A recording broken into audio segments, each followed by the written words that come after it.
मैं गाड़ी में फुल तेज आवाज़ में गाने लगाकर अपने घर की तरफ जा रहा था।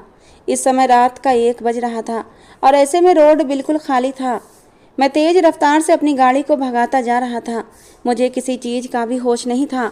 मैं अपने आप में ही गुम गाना गुनगुनाते हुए जा रहा था कि अचानक ही मुझे एक लड़की हाथ देते हुए बीच सड़क पर रोकने लगी। मैं हैरान हुआ कि इतनी रात को भला कौन है जो मुझे हाथ देकर रोक रहा है।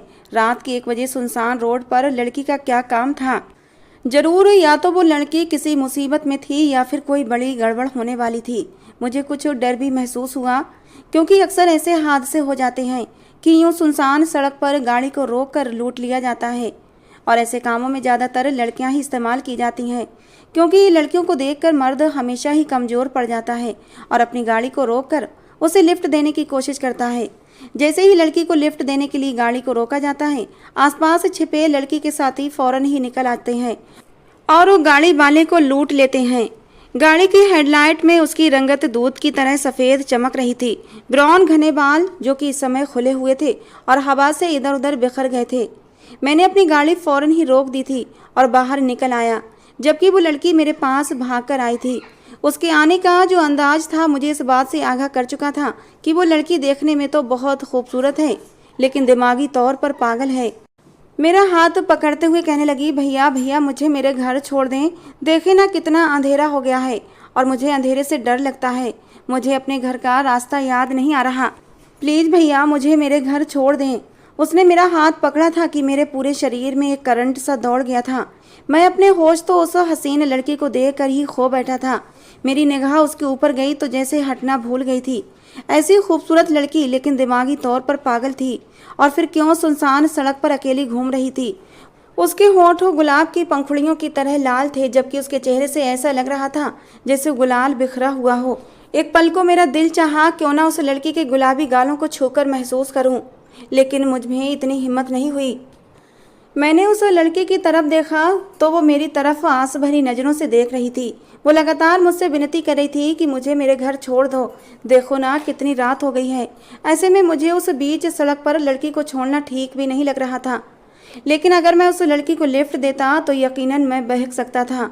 मैं ज़रूर उसके साथ गलत कर जाता, क्योंकि मेरा दिल मेरे काबू में नहीं था। मेरा दिल मुझे बेईमानी पर उकसा रहा था। मैंने जल्दी से खुद को संभाला और अपना सर नामे हिलाने लगा और मैं वहाँ से जाने के लिए अपनी गाड़ी में बैठने लगा, क्योंकि मैं समझ चुका था कि मेरी नीयत उस पर ख़राब हो गई है और मैं उसके साथ थोड़ी देर और रुकता तो मैं कुछ कर जाता और ये मेरा ज़मीर मुझे गवारा नहीं कर रहा था। लेकिन अभी मैं गाड़ी में बैठ भी नहीं पाया था कि दूर से कहीं कुत्ते के भौंकने की आवाज़ आई थी। डर की वजह से वो लड़की मुझसे लिपट गई थी। रोते हुए कहने लगी, प्लीज़ भैया मुझे मेरे घर छोड़ दो, मेरी माँ परेशान हो रही होंगी। उसकी आंखों में डर की वजह से आंसू चमकने लगे थे। उसकी आवाज़ भी रोने की वजह से भरा गई थी। इस समय वो इतनी मासूमियत से बोल रही थी कि मुझे उस पर अचानक ही प्यार आ गया। मैंने उसे खुद से छुड़ाने की कोशिश की, लेकिन वो डर की वजह से मुझसे लिपटी हुई थी। अब वो मैं अपने ऊपर और कंट्रोल नहीं कर सकता था। मेरी पकड़ उस लड़की की कमर पर मजबूत होती चली गई। अचानक ही मेरे लब उसके गालों तक चले गए थे। उसके गुलाबी गालों पर मैंने अपने प्यार की मोहर लगा दी थी। मेरी पकड़ मजबूत से मजबूत होती जा रही थी और वो मेरी बाहों में कसमसा रही थी, जबकि मैंने उसे और भी जोर से भींच लिया था। जी चाहा मैं इस प्यारी सी लड़की को अपने अंदर कहीं समा लूं, जबकि वो अब मुझसे छूटने की कोशिश कर रही थी और अब की बार मैंने उसे छोड़ दिया था। लेकिन मैंने उसके गालों को अपने दोनों हाथों में लेकर उसका नाम पूछा था। मैंने कहा, तुम्हारा नाम क्या है? तुम कहाँ रहती हो, मुझे ये तो बताओ, तभी तो मैं तुम्हें तुम्हारे घर छोड़कर आऊँगा। मेरी बात सुनकर वो अपनी चुन्नी को अपने हाथ में लपेटते हुए कहने लगी, मेरा नाम तो मेरी मम्मी ने रखा है, मेरा नाम रिया है। आपका नाम क्या है? वो सिर्फ देखने में ही नहीं बल्कि बोलने में भी मासूम थी। उसका दिमाग बिल्कुल बच्चों जैसा था, इसलिए वो बच्चों जैसी हरकतें कर रही थी। मैं तो हैरान था, इतनी प्यारी खूबसूरत लड़की इतनी रात को यहाँ क्या कर रही थी। मैंने कहा, तुम्हारा नाम तो बहुत ही प्यारा है, बिल्कुल तुम्हारी तरह। मैंने उससे उसके घर का पता पूछा तो वो अपने बैग से कुछ निकाल कर मेरे हाथ पर रख चुकी थी। मैंने देखा तो उसके घर का एड्रेस था। साथ में ये विनती की गई थी कि अगर आपको रास्ते में ये लड़की कहीं मिल जाए तो भगवान के लिए इसको घर तक पहुँचा देना, आपकी बड़ी कृपा होगी। उसके घर वालों ने ही उसके बैग में ये पर्ची डाली होगी। शायद वो लड़की पहले भी कई बार गुम हो चुकी थी और इसीलिए उसके बैग में उसके घर वालों ने ये पर्ची डाल दी थी कि कोई ना कोई उसे उसके घर तक पहुंचा दिया करेगा। उसका घर कुछ ही दूरी पर था। मैंने कुछ सोचकर उसको लिफ्ट दे दी, लेकिन मेरी ये सबसे बड़ी गलती साबित हुई थी, क्योंकि जैसे ही वो गाड़ी में बैठी थी उससे पहले ही हवा के झोंके से उसकी चुन्नी उड़कर दूर जा गिरी थी। वो बिना चुन्नी के ही अब मेरी गाड़ी में बैठ चुकी थी। उसका खूबसूरत सरापा मेरी आंखों के सामने बार बार आ रहा था। मैं कोई मजबूत कैरेक्टर का मालिक नहीं था। यूं कहना चाहिए कि खूबसूरत लड़कियां मेरी कमजोरी थीं। इससे पहले भी मैं कई लड़कियों से दोस्ती रख चुका था और ये दोस्ती मेरी हर हद पार कर जाती थी। लड़की के साथ संबंध मैं लड़की की मर्जी से ही बनाता था, लेकिन ये पहली लड़की थी कि बिना लड़की की मर्जी के ही मेरा दिल उस पर बेईमानी करने के लिए उकसा रहा था। वो गाड़ी में बैठ चुकी थी। अपने नाखूनों को चबाते हुए वो खिड़की से इधर उधर देखने की कोशिश कर रही थी। शायद वो इस समय बहुत ज़्यादा डरी हुई थी। मेरा दिल बार बार कह रहा था कि ये खूबसूरत गलती कर लेनी चाहिए। मैं खामोशी से ड्राइव कर रहा था, जबकि वो लगातार मुझसे कुछ ना कुछ बोलती ही जा रही थी, जबकि मेरी गंदी निगाहें उसके शरीर के आर पार हो रही थीं और उसे इस बात का बिल्कुल भी एहसास नहीं था। मेरे अंदर का दरिंदा जाग चुका था। मैंने अचानक ही गाड़ी को एक सुनसान जगह पर रोक दिया। कहने लगी, भैया आपने गाड़ी यहाँ क्यों रोक दी? यहाँ तो कहीं भी आसपास मेरा घर दिखाई नहीं दे रहा। मैंने कहा, अभी थोड़ी देर में ही हम घर चलेंगे।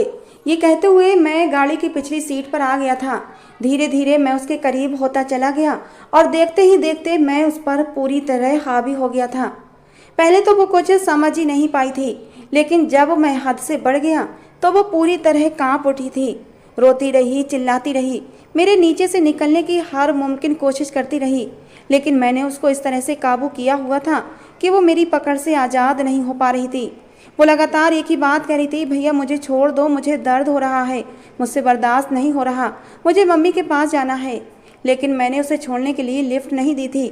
मैं तो उसके साथ कुछ और पल गुजारना चाहता था और देखते ही देखते मैंने उसके साथ वो सब कुछ कर दिया जिसके बारे में शायद मैंने सोचा भी नहीं था, लेकिन हो गया था। आज से पहले मैंने कभी भी बिना लड़की की मर्जी के कुछ भी नहीं किया था, लेकिन आज ज़िंदगी में ये पहली बार था। शैतान मेरे ऊपर पूरी तरह हावी हो चुका था। थोड़ी देर बाद ही मैंने उस लड़की को थोड़ी दूर पर जाकर छोड़ दिया था, लेकिन इस बात का ख्याल किया था कि उसे उसके घर के करीब ही छोड़ा था। उसे गाड़ी से उतार कर मैं जल्दी से अपनी गाड़ी निकालता हुआ घर आ गया था, लेकिन पता नहीं क्यों मेरे अंदर एक बेचैनी भरी हुई थी। आज जो कुछ भी मैंने किया था मेरा ज़मीर गवारा नहीं कर रहा था। अंदर ही अंदर शर्मिंदगी मुझे मार रही थी। वो मासूम दिमागी तौर पर पागल लड़की मेरी हवस का शिकार हुई थी। उस लड़की के साथ बिताए गए पल का नशा अब भी मेरे दिमाग पर सवार था, जिसे मैं निकालने की हर मुमकिन कोशिश कर रहा था। घर आया तो मुझे मेरी माँ मेरा इंतज़ार करते हुए मिली थी। बहुत ज़्यादा परेशान थी। कहने लगी, हार्दिक इतना लेट कैसे हो गए? तुम्हें तो आने में ज़्यादा से ज़्यादा बस 11 बज जाते हैं, लेकिन आज तो 2 बजे वापस आए हो। माँ की बात सुनकर एक पल को मेरे सामने उस लड़की का खूबसूरत बदन घूम गया था, लेकिन मैंने फ़ौरन ही वो ख्याल झटक दिया था और माँ के सामने ये बात बिल्कुल भी नहीं लाया था कि मैं इस वक्त कहाँ से आ रहा हूँ। अगर मेरी माँ को ज़रा भी शक हो जाता तो या तो मेरी माँ खुद को ख़त्म कर लेती या फिर मेरी ही जान ले लेती। मेरी माँ ने कभी भी मेरी ऐसी परवरिश नहीं की थी, लेकिन पता नहीं क्यों मैं गलत राह पर चल पड़ा था। मेरी माँ को अपनी परवरिश पर बड़ा ही भरोसा था। माँ के जानने में मैं एक बहुत ही शरीफ संस्कारी बच्चा था और मेरी माँ को मुझ पर बड़ा ही गर्व था। मैं जल्दी से अपनी माँ से नज़रें चुराने लगा। मैं नहीं चाहता था मेरी माँ को पता चले कि आज मैंने एक लड़की की इज्जत ख़राब की है। और फिर भगवान ने मुझे भी 2 बहनें दी थीं। मेरी माँ हमेशा ही इस बात के खिलाफ थी कि किसी भी लड़की के साथ ज़्यादती न की जाए। माँ कहने लगी, अच्छा ऐसा कर, हाथ मुंह धोकर आ जा, मैं खाना गर्म करती हूँ। लेकिन पता नहीं क्यों खाना खाने का मन ही नहीं कर रहा था। मैंने कह दिया कि माँ मैं बाहर से खाना खाकर आया हूँ, आप जाकर सो जाएं। मैं अपने कमरे में आ गया था। तबीयत अजीब सी भारी भारी हो रही थी। हर पल मेरी आंखों के सामने वही लड़की आ रही थी। उसकी दर्द भरी सिसकियाँ मुझे सुनाई दे रही थीं। जैसे तैसे मेरी आँख लगी थी, लेकिन कुछ ही देर बाद मेरी आँख दोबारा खुल गई थी। मैं लगातार उसी लड़की के बारे में सोच रहा था। न जाने वो लड़की अपने घर पहुंच पाई होगी या नहीं, या फिर कहीं किसी और ने तो मेरी तरह उसके साथ जुल्म न किया हो। मुझे अजीब सी शर्मिंदगी ने घेर लिया था। वो रात मेरे लिए बहुत ही तकलीफ भरी साबित हुई थी। रात के आखिरी पहर मैं बहुत ही बेचैन होकर उठा था। मैंने जल्दी से अपनी गाड़ी निकाली और वापस उसी रास्ते पर डाल दी जहाँ पर मैंने उस लड़की को छोड़ा था। मेरा दिल अजीब ही हालत का शिकार था। मैं जानता था अगर मुझे वहाँ पर किसी ने उस लड़की के साथ देख लिया तो लेने के देने पड़ सकते थे। मेरी सारी पोल पट्टी खुल जाती और सारा इल्ज़ाम मेरे ऊपर आ जाना था। लेकिन मुझे इस वक्त किसी भी चीज़ की कोई परवाह नहीं थी और ना ही कोई डर था। मुझे बार बार उसी लड़की का मासूम चेहरा याद आ रहा था। मुझे तो उस पागल लड़की का ख्याल था जिसका नाम रिया था। मैं फ़ौरन ही उसी रास्ते पर पहुंच गया था, लेकिन वहां जाते ही मेरा दिल बंद होने लगा था क्योंकि वो लड़की वहां पर मौजूद ही नहीं थी। मैंने इधर उधर उसे ढूंढा लेकिन वो मुझे नहीं मिली। एकदम मेरे दिल में ख्याल आया शायद उसके घर वाले उसको लेकर जा चुके होंगे। लेकिन दूसरा ख्याल यह भी आया कि रात के इस समय उसके घर वाले अगर उसके पास तक ना पहुंचे हों तो, और उससे पहले ही मेरे जैसा ही कोई दरिंदा उस लड़की के पास पहुंच गया हो तो, कहीं किसी और ने उस लड़की को अपनी दरिंदगी का निशाना ना बना लिया हो, कहीं उसे कोई अपने साथ ना ले गया हो, उस लड़की का क्या हुआ होगा। ये ख्याल ही मेरी जान लेने के लिए काफ़ी था। मेरा फर्ज बनता था कि मैं उस लड़की को उसके घर तक इज्जत के साथ पहुंचाकर आता, लेकिन मैंने ऐसा नहीं किया था, बल्कि उस मासूम लड़की की इज्जत को तार तार कर दिया था। उसकी मासूमियत उसे छीन ली थी। मैं बोझल कदमों से घर वापस आ गया था। सुबह तक मैं जागता रहा क्योंकि मुझे बिल्कुल भी नींद नहीं आ रही थी। ऑफिस के समय भी मैं बिल्कुल खामोश था। मेरी माँ ने मेरे आगे नाश्ता रखा तो मैंने खामोशी से वो नाश्ता किया और ऑफिस के लिए निकल गया। दिल में एक अजीब सी शर्मिंदगी थी कि मुझे ऐसा नहीं करना चाहिए था। मैं अपनी हवस के हाथों मजबूर होकर ये गलत कदम उठा चुका था, लेकिन मेरा दिल अब मुझे अंदर ही अंदर भला बुरा कह रहा था। मेरे ऑफिस कलीग ने भी मेरी इस उदासी को महसूस कर लिया था। वो भी मुझसे कई बार पूछ चुके थे कि यार सब खैरियत तो है, तेरे घर पर कोई प्रॉब्लम तो नहीं हो गई। मैं बहुत ही शौक मिजाज का लड़का था, हर किसी से जल्दी ही घुल मिल जाता था। ऑफिस जाते ही पूरे ऑफिस को सर पर उठा लेता था। बॉस भी मुझसे बहुत ज़्यादा खुश रहते थे। अगर मुझसे जरा सी कोई गलती भी हो जाती तो मुझे माफ़ कर देते क्योंकि मैं उनका पसंदीदा एम्प्लॉय था। मेरी वजह से ऑफिस के और लोगों का दिल भी लगा रहता था। लेकिन आज मुझे खामोश देखकर सब लोग ही हैरत का शिकार थे। मैंने पूरा दिन किसी से कोई बात नहीं की थी क्योंकि मेरा दिल ही नहीं चाह रहा था किसी से बात करने का। शर्मिंदगी के एहसास ने मुझे इस तरह घेरा हुआ था कि मैं कुछ बोल ही नहीं पा रहा था। छुट्टी हुई तो मैं घर आ चुका था।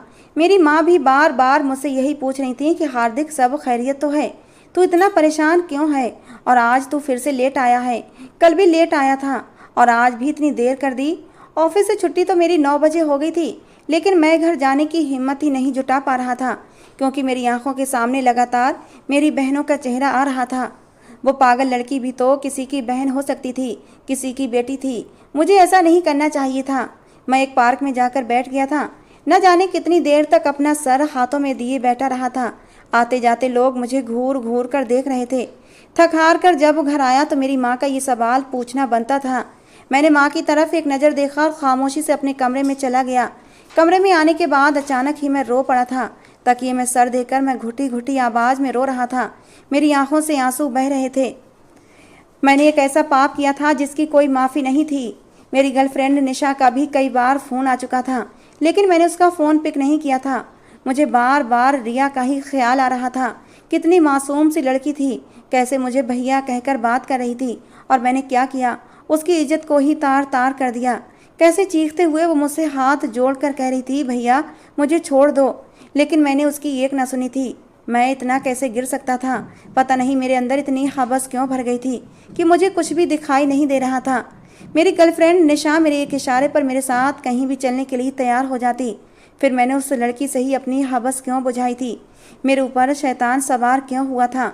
मैं अपने बालों को अपनी मुट्ठियों में जकड़े हुआ था, खुद को बहलाने की कोशिश कर रहा था, लेकिन किसी भी पल मैं खुद को बहला नहीं पा रहा था। इस बात को 2 दिन गुजर गए थे, लेकिन इन 2 दिनों में ही मेरी हालत ख़राब हो गई थी। शायद यही मेरी सज़ा थी कि मैं तिल तिल मरूं। मैं पूरी रात जागते हुए गुजार देता था। वक्त का काम है गुजर जाना, और वो अपनी रफ्तार से गुजर रहा था, लेकिन अभी तक दिमाग से रिया नाम की लड़की निकल नहीं पाई थी। मैं रोज़ रात को उस रोड पर ज़रूर जाता था जहाँ पर मैंने उसे छोड़ा था। पता नहीं क्यों मेरा दिल चाहता कि एक बार मैं उस लड़की को देख लूँ, अपनी आंखों को तसल्ली कर लूँ कि वो लड़की अब ठीक है या नहीं। लेकिन वो लड़की मुझे दोबारा नहीं मिली थी। मैंने रातों को अब सोना छोड़ दिया था। मेरा खाना पीना भी अब छूट चुका था। पहले जो मैं हंस हंस कर बातें किया करता था, अब बिल्कुल गुमसुम होकर रह गया था। सब लोग ही मेरी इस हालत से परेशान थे और अब तो नाराज़ भी रहने लगे थे। मेरी माँ तो कई बार मुझसे इस बात की शिकायत कर चुकी थी कि तुझे हुआ क्या है, तूने तो बोलना ही छोड़ दिया है। आखिर तुझे परेशानी क्या है, कम से कम मुझे तो बता, मैं तेरी परेशानी दूर करने की कोशिश करूंगी। मेरी बहनें भी मुझसे कई बार सवाल कर चुकी थीं कि भैया आपको हुआ क्या है, आप हमसे बात क्यों नहीं करते, आप ना बात करते हैं ना हंसते हैं। मुझे अपनी बहनों को देखकर उस लड़की का चेहरा और भी तेजी से याद आता था, लेकिन मैं अपने अंदर छिपे इस राज को किसी को बता भी नहीं सकता था। और मुझे आखिरी रास्ता अब यही नजर आया कि मैं अपने किए गए पाप की माफ़ी भगवान से जाकर मांग लूं।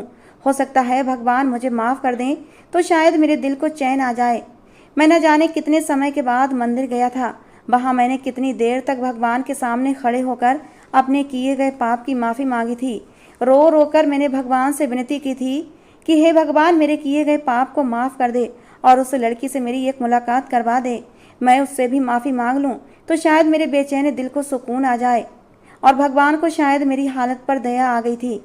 कहने को तो मैंने बहुत बड़ा गलत काम किया था, लेकिन मैं अपनी गलती मानता था और उसकी माफ़ी भी चाहता था।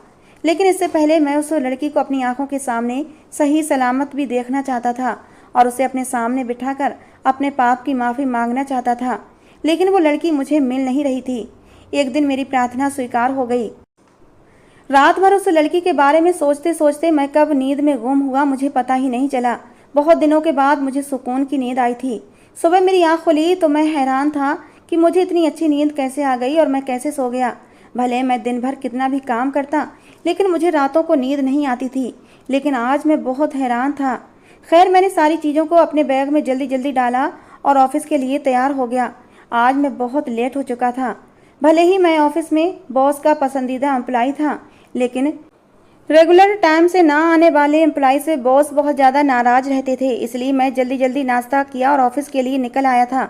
लेकिन ऑफिस में दाखिल होते ही जो खबर मुझे मिली थी, मैं एक पल को डर गया था। मुझे बताया गया कि बॉस काफ़ी देर से तुम्हारा इंतजार कर रहे हैं और मुलाकात करना चाहते हैं। एक पल के लिए मैंने अपने दिमाग पर जोर डाला कि मैंने कोई गलती तो नहीं कर दी। मेरी प्रेजेंटेशन तो ठीक थी, लेकिन सब कुछ ठीक था।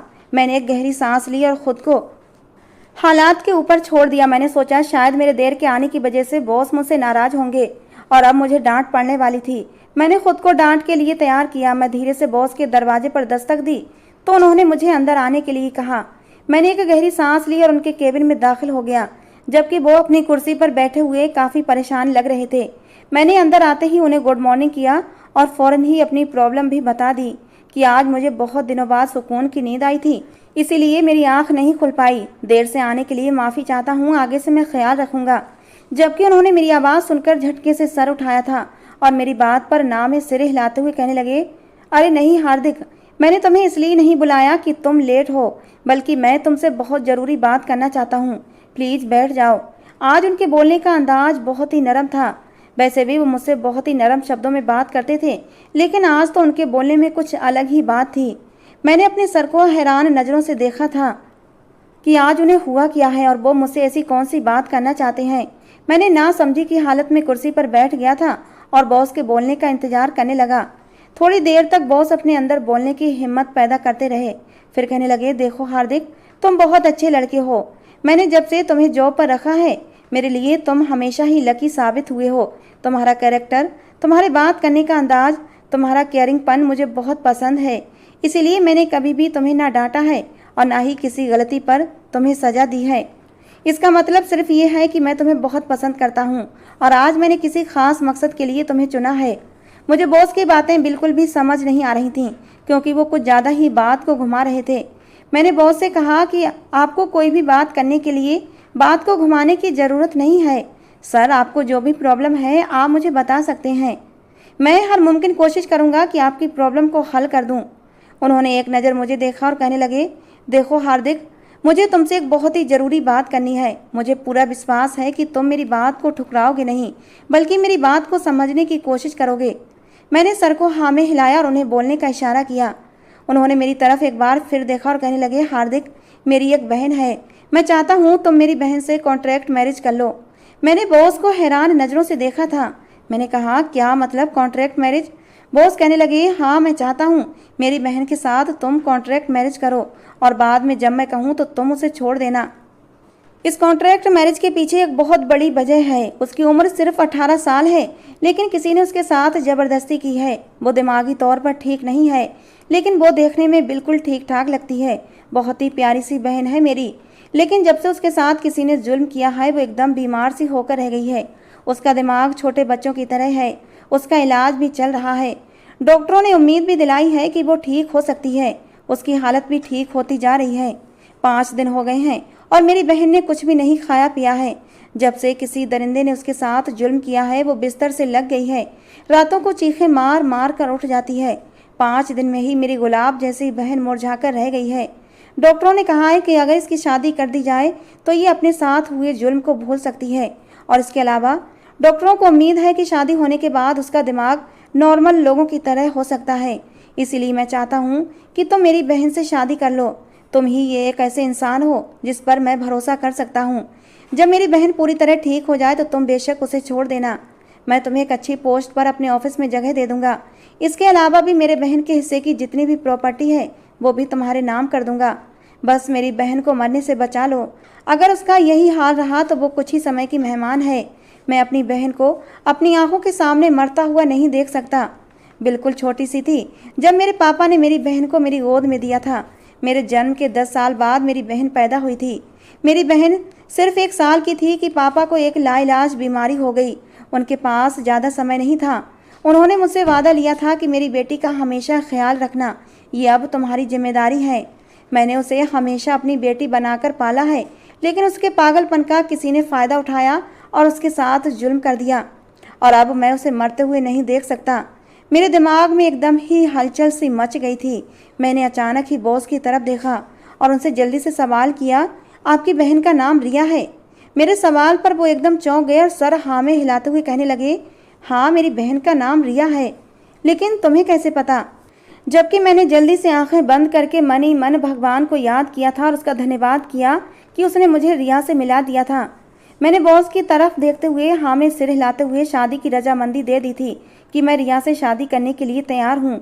अगर आप कहें तो मैं अभी के अभी उसे शादी कर सकता हूँ। मेरी ये बेताबी देखकर बॉस हैरान थे। कहने लगे, सब खैरियत तो है? कुछ हुआ है क्या? और तुम मेरी बहन को क्या पहले से जानते हो? जबकि मुझे अपनी अचानक जल्दबाजी पर अफसोस हुआ था, क्योंकि मेरे बॉस बार बार मुझसे एक ही सवाल कर रहे थे कि तुम रिया को कैसे जानते हो, और जिसका मेरे पास कोई जवाब नहीं था। मैंने जल्दी से बहाना बनाया कि मुझे एक बार आपकी बहन रास्ते में मिल गई थी और उसने अपना नाम रिया बताया था। बहुत ही मासूम सी थी, इसलिए मुझे उसका नाम याद आ गया। बॉस मेरी बात सुनकर धीरे से मुस्कुराए और कहने लगे, हाँ मैं उसकी ही बात कर रहा हूँ। वो अक्सर घर से निकल जाती है, रोड पर घूमती रहती है। ऐसे ही वो रोड पर घर से थोड़ा दूर चली गई थी और किसी दरिंदे ने उसकी मासूमियत का फ़ायदा उठा लिया। इस हादसे ने उसकी पूरी ज़िंदगी तबाह कर दी है। वो एकदम खामोश हो गई है। कोई भी उसके पास जाने की कोशिश करता है या उसे छूना चाहता है तो वो चीखने लगती है। उसकी हालत दिन ब दिन ख़राब होती जा रही है। इसीलिए मैं चाहता हूँ कि उसकी शादी हो जाए ताकि उसको कोई संभालने वाला हो। उसे इस वक्त इमोशनल सपोर्ट की ज़रूरत है और इसके साथ साथ एक शादीशुदा ज़िंदगी की भी ज़रूरत है। मैंने फ़ौरन ही उन्हें अपनी रजामंदी दे दी थी और उन्हें शादी की तारीख भी दे दी। 15 दिन बाद ही मेरी शादी रिया से तय हो गई थी। मेरी माँ और मेरी बहनें तो हैरान थीं कि मैं ऐसा कैसे कर सकता हूँ। मेरी माँ कहने लगी, ऐसे तुम कैसे इतनी जल्दबाजी में शादी कर सकते हो? ना लड़की देखी ना उसके घर वालों की जान पहचान की, हम ऐसे कैसे शादी कर सकते हैं? और जब मेरी माँ को पता चला लड़की दिमागी तौर पर पागल है तो मेरी माँ तो गुस्से से पागल हो गई थी। कहने लगी, ऐसे कैसे मैं एक पागल लड़की को अपनी बहू बना सकती हूँ? तुम ऐसा कैसे कर सकते हो हार्दिक? कहीं तुम भी तो पागल नहीं हो गए? एक बार फिर सोच लो, तुम एक पागल लड़की के साथ जिंदगी कैसे गुजारोगे? ये तो मैं भी नहीं जानता था कि मैं रिया को कैसे संभालूंगा, और मैं इस बात से डरा हुआ भी था जब वो मेरा चेहरा देखेगी तो वो मेरे साथ किस तरह का व्यवहार करेगी। लेकिन मैंने सोच लिया था कि मैं रिया से शादी जरूर करूंगा, क्योंकि मेरे किए गए पाप का यही पश्चाताप था। मुझे किसी न किसी तरह तो उसे संभालना ही था, क्योंकि जो कुछ भी हुआ था मेरी वजह से हुआ था।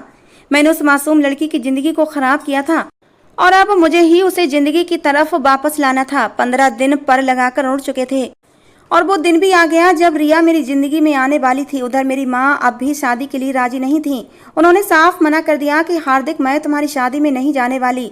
भला मेरा इकलौता बेटा और उसकी शादी मैं एक पागल लड़की से करवा दूं? ऐसा हो ही नहीं सकता।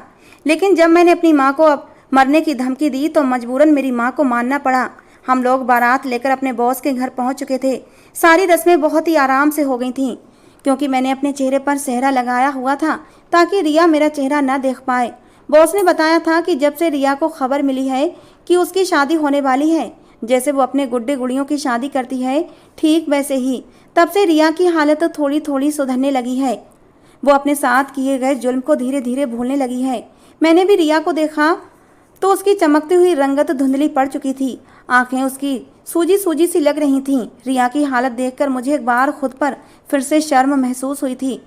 बार बार मेरे चेहरे को छूकर खुश हो रही थी। मैं जानता था जब वो मेरा चेहरा देखेगी तो इस तरह दोबारा कभी खुश नहीं होगी।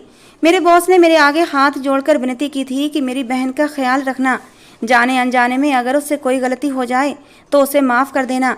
मैंने अपने बॉस के हाथों को थामकर उन्हें विश्वास दिलाया था कि आप निश्चिंत रहें, अब रिया मेरी पत्नी है। आपकी बहन के साथ साथ वो मेरी पत्नी है और मेरी जिम्मेदारी है। मेरे इस तरह विश्वास दिलाने पर रिया की माँ भी बहुत ज़्यादा खुश हुई थी। उन्होंने आगे बढ़कर मुझे आशीर्वाद दिया। कहने लगी, आज के ज़माने में ऐसे इंसान बहुत कम होते हैं। भगवान करे तुम्हारी ज़िंदगी में कभी कोई दुख ना आए। तुम इंसान नहीं बल्कि भगवान हो। मैंने कहा, नहीं आंटी जी, मुझे भगवान का स्थान मत दें। मैं तो एक इंसान हूँ और इंसान हमेशा ही गलतियों का पुतला होता है। मुझसे भी गलतियाँ हुई होंगी और शायद भगवान ने मेरी गलतियों के पश्चाताप के लिए ही मुझे इस नेक काम के लिए चुना है। मैं जानता था कि मैंने कितना बड़ा पाप किया है और मुझे इस तरह अपनी तारीफ सुनकर बिल्कुल भी अच्छा नहीं लगा था। मैं रिया का हाथ पकड़कर उसे अपनी गाड़ी तक ले आया था। आज मेरी ज़िंदगी की हसीन रात थी, लेकिन जो लड़की मेरी ज़िंदगी में आई थी शायद उसे इस रात का मतलब भी पता नहीं था। मैंने एक गहरी सांस ली और कमरे में दाखिल हुआ। मेरे सोचने के ठीक अनुसार जैसे ही रिया ने मेरा चेहरा देखा था, वो चीखती चिल्लाती हुई मुझसे दूर हटने लगी थी। बार बार नामे सिर हिलाते हुए एक ही बात बोल रही थी कि नहीं, मेरे करीब मत आओ, मुझे परेशान मत करो भैया, मुझे दर्द हो रहा है, मेरे करीब मत आओ। मुझे फिर से वही रात याद आ गई थी और मेरी आंखों में आंसू भर आए थे। मैं खामोशी से उसके पास बैठ गया। जब वो चीख चीख कर थक गई तो मेरे पास ही बैठ गई और रोते हुए कहने लगी, मुझे बहुत दर्द होता है, प्लीज़ मेरे साथ वो काम अब दोबारा मत करना, मुझे जाने दो, मुझे मेरे घर जाना है। मैंने उसके चेहरे पर हाथ रखा और उसे प्यार से कहने लगा, मैं तुम्हारे साथ कुछ भी नहीं करूँगा रिया, मैं हूँ ना, अब मैं तुम्हें बिल्कुल भी तकलीफ़ नहीं दूंगा। तुम्हारी सारी तकलीफ़ों को दूर करने के लिए ही मैंने तुम्हें अपनी ज़िंदगी में शामिल किया है। मुझे माफ़ कर दो रिया। उस दिन पता नहीं मुझे क्या हो गया था जो मैंने तुम्हारे साथ हैवानियत बरती थी। अब तुम्हें कुछ भी नहीं होने दूंगा, तुम्हें कोई भी तकलीफ़ नहीं पहुँचाऊँगा। ये कहते कहते मैंने रिया के आंसू अपने हाथों से साफ किए थे। उसके सर को अपने सीने से टिका लिया था। वो भी शायद रोते रोते थक चुकी थी और मेरे सीने से लग गई थी। वो अब भी सिसक रही थी। सिसकते हुए भी उसके मुंह से यही निकल रहा था, तुम बहुत बुरे हो, तुमने मुझे बहुत दर्द दिया था, मैं तुम्हें कभी भी माफ़ नहीं करूँगी। रिया की ये सिसकियाँ सुनकर मेरी आंखों में भी आंसू आ गए थे। मैंने तो ऐसी लड़की को अपनी हवस का निशाना बनाया था जिसे इस बारे में कुछ भी पता नहीं था, जिसको अपना भी होश नहीं था। मैं काफ़ी देर तक उसे अपने सीने से लगाए बैठा रहा। ये रात मेरे लिए बहुत ही दर्द भरी थी, क्योंकि मेरी पत्नी मेरी बाहों में रात भर सिसकती रही थी। अगली सुबह तक उसकी हालत काफ़ी ठीक थी। ना वो अब रो रही थी, ना ही कुछ बोल रही थी, बस मुझे ही देख रही थी। मैंने रिया को प्यार से अपने पास बिठाया, उसके बालों को सहलाते हुए कहने लगा, रिया, उस दिन मेरी तबीयत ठीक नहीं थी, इसलिए उस दिन मैंने तुम्हें दर्द पहुंचाया था, लेकिन देखो आज की रात मेरी तबीयत ठीक थी और मैंने तुम्हें बिल्कुल भी दर्द नहीं दिया है। अब तुम मेरी शिकायत किसी से भी मत करना, और अगर तुम मेरी शिकायत किसी से नहीं करोगी तो मैं तुम्हें ढेर सारी चॉकलेट्स लाकर दूंगा। मैं उसे इस बात के लिए मनाना चाहता था कि कहीं वो किसी के सामने ये ना कह दे कि मैं ही वो दरिंदा इंसान हूँ जिसने उसकी इज्जत खराब की थी। चॉकलेट का नाम सुनकर रिया फौरन ही मान गई थी। खुश होते हुए कहने लगी, हाँ ठीक है, मैं आपकी शिकायत भैया से नहीं करूँगी और ना ही अपनी मम्मी को बताऊँगी, लेकिन आप मेरे लिए ढेर सारी चॉकलेट्स लेकर आना। मैंने कहा, ठीक है, मैं तुम्हारे लिए ढेर सारी चॉकलेट्स लेकर आऊँगा। कहने लगी, अच्छा ठीक है, लेकिन एक वादा करो कि अब आप मुझे चोट भी नहीं पहुँचाओगे, मुझे दर्द भी नहीं दोगे। मैंने कहा, रिया, मैं तुम्हें कभी भी कोई दर्द नहीं दूंगा, तुम हमेशा मेरे साथ रहोगी, मैं हमेशा तुम्हें बहुत ही प्यार से रखूँगा। रिया अब मेरे ऊपर विश्वास करने लगी थी। धीरे धीरे हमारी शादी को 3 दिन गुजर चुके थे। रिया मुझसे धीरे धीरे अब बातें भी करने लगी थी, लेकिन उसकी बातों में वही बचपना होता था। बहुत ही मासूम सी बातें करती थी। मैं उसका बहुत ख्याल रखता था, उसकी सारी बातें मानता। रोज उसके लिए चॉकलेट और आइसक्रीम लेकर आता। अब रिया मुझसे खुश रहने लगी थी, मेरी सारी बातें मानती थी। मेरी माँ का दिल भी रिया की मासूम हरकतों से पिघल गया था। वो भी रिया का बहुत ख्याल रखती थी। मेरी बहनों के साथ रिया काफ़ी घुल मिल गई थी। मेरे घर का माहौल रिया को बहुत पसंद आया था। अब तो वो अपने घर भी जाना पसंद नहीं करती थी। रात को भी वो हमेशा मेरे बेड पर मेरे साथ लगकर ही सोती थी, क्योंकि वो बहुत जल्दी डर जाया करती थी। लेकिन बहुत बड़ा अचंभा था कि अब मुझे रिया के टच होने पर कोई भी एहसास नहीं जागते थे। शायद मेरे अंदर की हवस खत्म हो गई थी। मैं उसे किसी नाजुक कांच की गुड़िया की तरह अपनी बाहों में संभाल कर उसके सर को सहलाते हुए सुला देता था, और जब वो सो जाती तो उसके सर के नीचे से अपना हाथ निकाल कर मैं भी सो जाता था। मुझे अब रिया से शारीरिक संबंध बनाने की कोई भी हवस नहीं थी। लेकिन एक बात मुझे बहुत तकलीफ देती थी, जब मैं सोचता कि रिया के साथ मेरी कॉन्ट्रैक्ट मैरिज है। जब भी मुझे इस बात का ख्याल आता मेरा दिल बेचैन हो जाता था, क्योंकि बॉस के साथ मेरी यही बात हुई थी कि जैसे ही रिया ठीक हो जाएगी मैं उसे छोड़ दूंगा। लेकिन अब मेरा दिल रिया को छोड़ने का नहीं करता था। रिया मेरे दिल की धड़कनों में बसने लगी थी, मेरे खून में जिंदगी बनकर दौड़ने लगी थी। मैं उसे किसी भी कीमत पर छोड़ना नहीं चाहता था। मैंने फैसला कर लिया था कि मैं बॉस से बात करूंगा कि रिया अब हमेशा मेरी पत्नी बनकर रहेगी। और जब मैंने अगले दिन बॉस से बात की तो वो बहुत हैरान हुए थे। कहने लगे, हार्दिक, ये तो बहुत ही अच्छी और खुशी की बात है। मैंने तो ये सोचकर ये कॉन्ट्रैक्ट मैरिज वाली बात की थी कि कोई भी गैरतमंद लड़का कभी भी ऐसी लड़की से शादी करना पसंद नहीं करेगा जो पहले से ही अपनी इज्जत गंवा चुकी हो। और तुम सब सच्चाई जानते हुए भी रिया को हमेशा के लिए अपने साथ रखने के लिए तैयार हो। ये तो मेरे लिए बहुत ही बड़ी खुशी की बात है। तुम्हारा ये एहसान मैं कभी भी नहीं भूलूंगा। मैंने बॉस को नहीं बताया था कि रिया की इज्जत खराब करने वाला मैं ही इंसान था, और मैं पूरी ज़िंदगी इस बात को अपने दिल में ही राज बनाकर रखना चाहता था। मैं बहुत ही रिलैक्स होकर घर आ चुका था। पहली बार मैंने रिया को अपनी बाहों में समेटकर उसको महसूस किया था कि रिया अब सिर्फ मेरी है, मुझसे कहीं भी दूर जाने वाली नहीं थी। रिया भी चहकते हुए कहने लगी, क्या बात है हार्दिक, आज आप मुझे इस तरह गले क्यों लगा रहे हैं? मैंने कहा, रिया, क्योंकि आज मुझे तुम पर बहुत प्यार आ रहा है। आज मैं तुम्हें आइसक्रीम खिलाने बाहर ले जाऊंगा। रिया खुशी से चहकने लगी और फौरन ही मेरे साथ चलने को तैयार हो गई थी। समय धीरे धीरे गुजरता जा रहा था। दवाइयों से और मेरी मोहब्बत से रिया पर बहुत असर पड़ा था। रिया धीरे धीरे ठीक होने लगी थी और कुछ ही महीनों में रिया की हालत एकदम ठीक हो गई थी। और उस रात भी मैं रिया को अपने साथ लगाए सुलाने की कोशिश कर रहा था। जब मुझे अपनी गर्दन पर रिया के होंठों का स्पर्श महसूस हुआ था, मैं एकदम से चौंक गया था। मैंने रिया की तरफ देखा, उसकी आंखों में नशा उतरा हुआ था। मैंने कहा, रिया, क्या हो गया है आज तुम्हें? कहने लगी, कुछ नहीं, बस मुझे आज तुम पर बहुत प्यार आ रहा था तो मैंने तुम्हें प्यार कर लिया। ये कहते हुए रिया ने मुझे फिर से चूमना शुरू कर दिया था। रिया की ये हरकत देखकर मैंने भी अचानक ही रिया को अपनी बाहों में कसकर समेट लिया था। रिया की मर्जी मैं समझ चुका था। आज की रात हमारी खुशियों भरी रात थी। हमारी शादीशुदा जिंदगी की नई शुरुआत थी और आने वाली जिंदगी बस खुशियों से भरी थी, जहां गम के साए भी नहीं थे। दोस्तों, आज की हमारी ये कहानी आपको कैसी लगी जरूर बताना। पसंद आई हो तो प्लीज़ लाइक करना। रोज़ एक नई कहानी सुनने के लिए हमारे चैनल को भी सब्सक्राइब करना। कहानी को पूरा अंत तक सुनने के लिए आप लोगों का बहुत बहुत धन्यवाद। दोस्तों, मिलते हैं अगली किसी नई कहानी के साथ।